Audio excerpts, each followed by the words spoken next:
Élus et syndicalistes côte à côte au centre hospitalier de Kourou. Voilà 13 jours que l'UTG a lancé une grève pour protester contre les conditions d'intégration des anciens agents du CMCK à la fonction publique. Ce n'est que ce lundi que les élus se sont rapprochés des grévistes. Une attitude que certains assimileraient à de la récupération. Quand vous prenez connaissance de réellement ce qui est fait, écoutez, nous sommes venus sur place, nous avons discuté avec le personnel et nous nous rendons compte, effectivement, il y a un besoin, il y a un aspect politique qui ne peut pas souffrir de notre absence.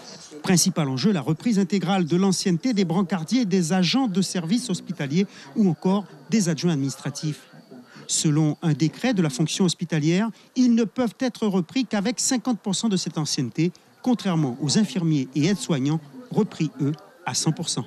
On ne peut pas accepter qu'on nous fasse des propositions en récupérant pour certains salariés la moitié de leur ancienneté.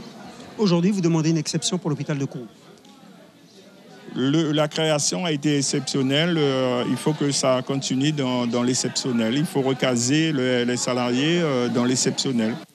Et c'est là que l'affaire se complique. Côté direction, l'argumentation fait fi de l'exception. Et je ne vois pas pourquoi, à Kourou, on appliquerait de manière différente ce type de texte. C'est absolument inconcevable. Ça ne peut absolument pas passer. C'est la raison pour laquelle j'espère que par le dialogue, la raison, et en mesurant, je pense quand même, tous les avantages qu'ont obtenus, et ils sont nombreux, les salariés ex-salariés du CMCK, je pense que chacun va se rendre compte que nous avons une position très privilégiée. Une fois de plus, la problématique se pose au niveau national et la présence des parlementaires constitue pour les grévistes un soutien afin de défendre une spécificité guyanaise.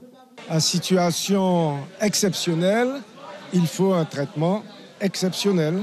Je peux vous dire qu'aujourd'hui, nous avons préparé un courrier signé par les 4 parlementaires, le président de la CTG, le maire de Kourou, qui sera transmis incessamment à la ministre de la Santé, Mme Buzyn, au ministre qui traite de la fonction publique, M. Darmanin, et aussi copie à Mme Girardin.